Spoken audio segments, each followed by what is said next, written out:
So today we're gonna go ahead with the full summary of Get a Financial Life. We've started a few days ago and I've kind of focused on investing there a bit, but we're gonna go through the rest of it today and we're gonna see, I think that there's actually really important advice here. I so far, really like the book as far as I can actually tell. I mean, I'm not a financial advisor. I do not have any knowledge considering financial things. Outside of, okay, just don't waste your money. And I don't. I really don't. But yeah, getting your house in order. Most people have a hard time saving money, but you can change that by following the 7 basic laws of personal finance. The first one, it's important to have health insurance. If you get sick or injured, it could cost you a lot of money. You can research health insurance online and buy coverage yourself if your company doesn't offer it. If you're living in the US, if you're living somewhere else, for example, in Europe, as I'm doing, we already have health insurance. Anyway. The second, the best way to start saving is to reduce your debt. The interest rate on credit cards is often higher than the return you would receive from investing. So it makes sense to pay off high interest debt first before investing in low risk investments. The third thing is, the best time to start saving for retirement is when you're young. You'll have more money in the bank as you get older and interest rates will really pay off. Take advantage of your employer's 401k plan to sock away your money and reduce banking costs by going with a bank that doesn't charge fees if you maintain a certain balance. And I've heard it so often up to this point that, go for the 401k plan. Do that. I've heard it in every single motherfucking book that I've read around finances and whatnot. And the other thing is invest in ETFs, index funds. This is kind of the 2 pillars that a lot of financial books are going to. And I mean, if it works, then why not? It just makes sense. The fourth one. It's important to save money for emergencies. In case of an emergency, you can use the saved funds for living expenses. You should set up a plan with your bank that automatically shifts money from your checking account into a savings or mutual fund account. The fifth, it is important to invest in mutual funds because they reduce risk and provide diversity. Bonds are usually safer than stocks, but there is still a chance of losing money. Of course, there's always going to be a chance of losing money. I think that because of Corona, quite a lot of people have lost some money, which, we all can understand that. When we have a look at the economy at this point in time and everything being just so down and whatnot, it just makes sense. On the other hand, I wouldn't necessarily go for mutual funds. In the last episode, I've been talking about the difference between mutual funds and index funds. The difference is mutual funds are actively managed, whereas index funds are not. So the thing is, there is a fee. If somebody is working on your portfolio and then just quote unquote always shifting stocks and whatnot, then this costs a fee. And the fee sometimes can be relatively big, especially when you just intend to hold your money for 20, 30, 50, 60 years, then it could really add up to quite a sum. Whereas the index fund department is just free because it is passively managed, which means that you buy things, But yeah. The sixth one is to reduce your taxes, complete a tax schedule A and compare the benefits of itemizing deductions to taking the standard deduction.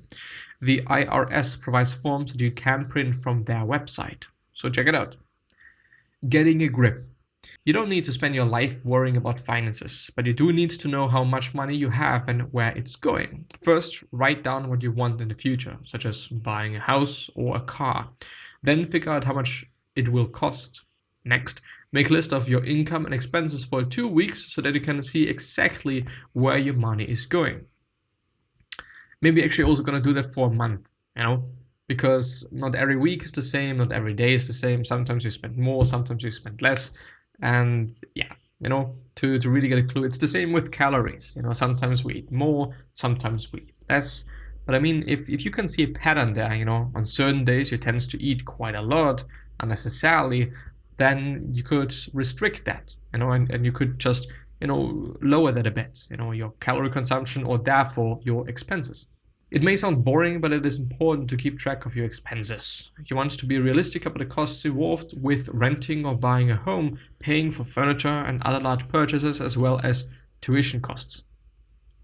It's also helpful to set up a filing system and develop consistent budgeting habits that you can follow each month. Finance software like Quicken can help make sense of your financial records so you know where your money is going each month. The final step is to subtract expenses from income. If the result is a negative number, you must either cut back on spending or make more money. You are living beyond your means. But most often I think it is easier to just cut back instead of making more money.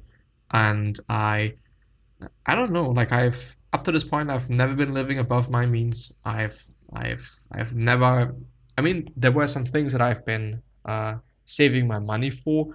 Back in the days, often it's been video games and whatnot, but I am always very hesitant to, spend my money.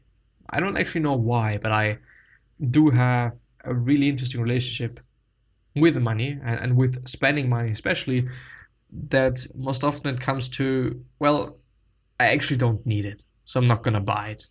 Whether I really, really need it or not is something different. At this point in time, I do spend most of my money on food, which comes from my fitness habits and whatnot, which, is also kind of a pain in the ass sometimes. And I sometimes also feel like, well, do I really need that? Do I really need to buy this food and whatnot? Even though I'm always trying to be as cheap as it possibly fucking can be. And obviously there's going to be downsides and upsides of that.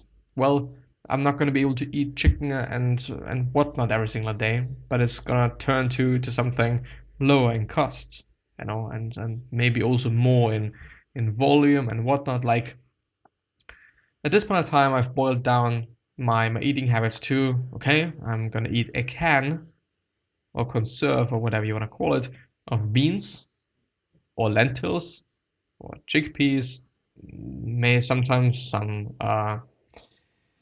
corn, and that's quite it. There is not going to be any oil, there's not going to be any vinegar, there's not going to be any pepper, salt, whatever. I'm eating out of the can, and that's fucking it. I'm actually fine with the taste, this is not the problem. But sometimes I feel like, well, is it first of all the healthiest? And second of all, is it really the best for my fitness goals? Since, of course, I'm eating quite a lot of carbohydrates. And even though it is calories in, calories out, by reducing the amount of calories, carbohydrates that you're consuming, you can, at least as far as I've also seen it, reduce the amount of body fat you have and whatnot. But for the sake of the price and for the sake of, well, we could also talk about convenience there. I could pre-cook for a whole week and then eat that, which, I don't know. I actually have to go through that, if I could do that. It would actually be very, very interesting. If I could pull off the same, maybe even lower calories, but the same amount of protein. Anyway, let's see. The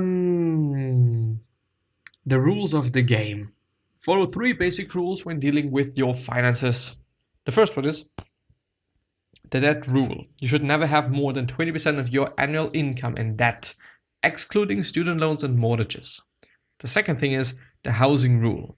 Limit housing expenses to no more than 1/3 of your monthly take-home pay.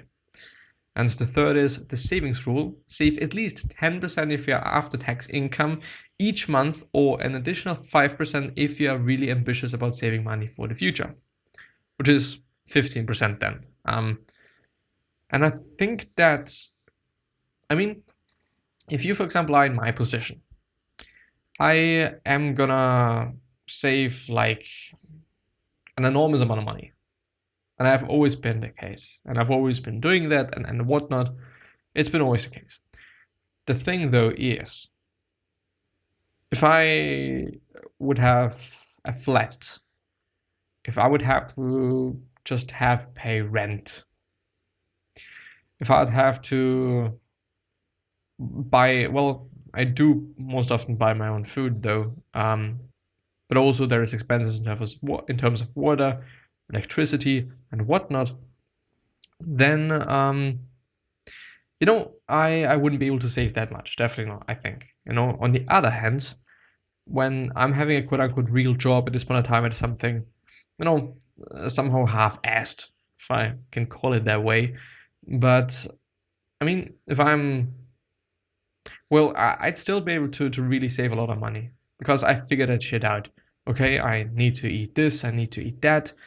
Okay, this is gonna cost me that and that. I mean, a fucking can of fucking beans is costing 69 fucking cents. This is insane for half a kilo of fucking beans. Eat one of these jars or conserves or cans or whatever you want to call it, and you're gonna be quite full. Drinking a lot of water and whatnot, and there you have a fucking meal. Of course, it is no gourmet shit. Of course, it is not the best thing you can eat, but I just, also wouldn't say that eating this only is kind of the way to go. Like, you're gonna spend, having 3 meals a day, you're gonna spend $2 a day for food, which is nuts. Of course, may or may not be that healthy, but yeah, one could pull it off if one would actually want to do that. Then let's see, it's gonna be the last one. Reducing debt. Debt is a heavy burden to bear. You might think that you are digging your way out of debt, but as you work hard to pay off the money you owe more and more, things end up costing money. The best way to reduce your debt are: first of all, if you have money saved up, pay off your debts. Once you have paid them off, however, you won't be able to save any more money. However, it's worth paying the debt because that will earn a higher return than if you had invested the money in a savings account. The second thing is transfer your debt to a lower interest rate. You can do this by getting a new credit card and transferring the balance from your old card to it. On the other hand, you could also get a new credit and pay off that debt if this is lower in interest than the other one. Which, by the way, I think is done by countries actually, that it is a cycle of, always getting new credits with which you pay the old debt quite. But yeah, to avoid accumulating a new debt, pay credit card bills as soon as they arrive. Don't miss payments, and make sure you understand how your card issuer assesses interest. Pay off the entire balance each month. If you're not happy with your current company, shop around for a better deal or ask them to lower their fees. The credit card business is very competitive and valuable accounts are highly sought after. And yeah, there's Home Sweet Home. It's actually not that much left. Well, let's go through the last 2 things as well. Home Sweet Home.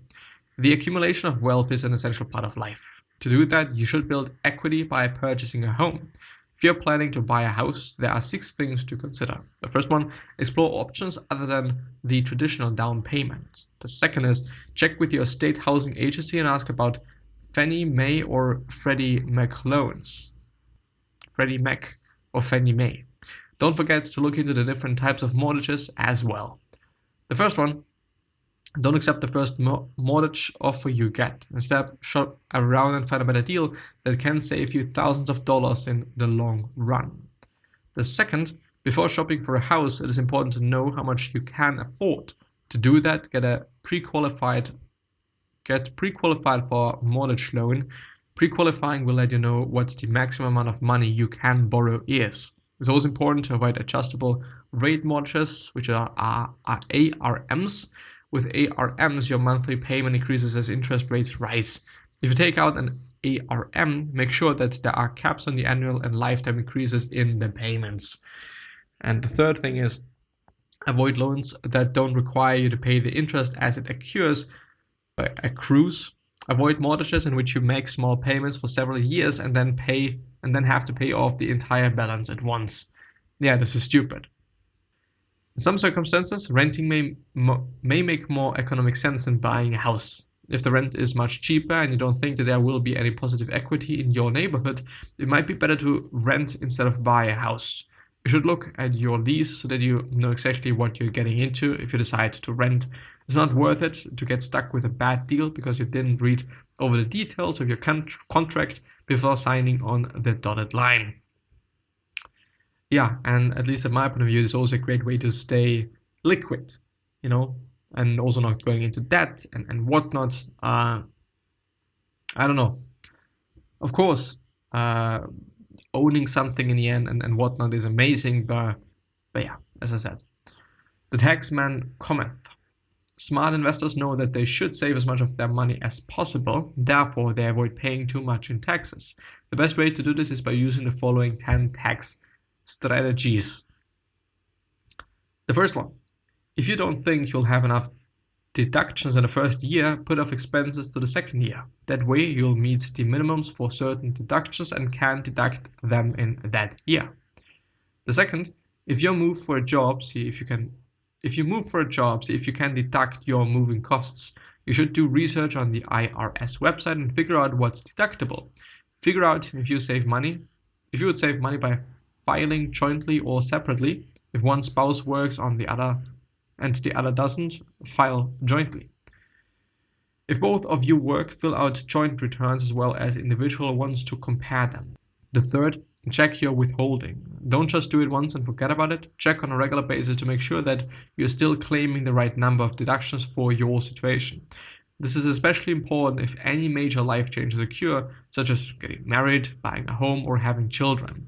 If you always receive a big refund each year, then you're probably over withholding taxes from your paycheck. The fourth, take advantage of state and local deductions. Some states allow you to deduct your federal income taxes, car license fees, and property taxes.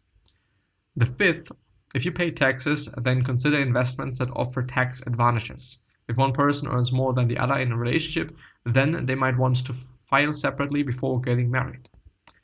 The sixth, you can reduce your taxes by taking advantage of flexible spending accounts, or FSAs, for childcare or medical expenses. The seventh, if you're a self-employed performer, see if you can deduct some of your business expenses. And the eighth is save money on interest payments. Consider using a home equity loan to pay off high-rate credit card debt.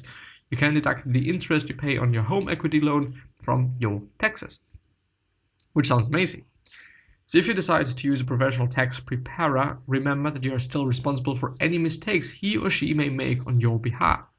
While using a tax preparer can be convenient and save time, the IRS will ultimately hold you accountable for the return. Review your forms carefully before signing them and approving your return. And that's it. And with that being said, I'm also going to end the episode. So wish you the best. Please stay safe, save your money, get rich, get wealthy.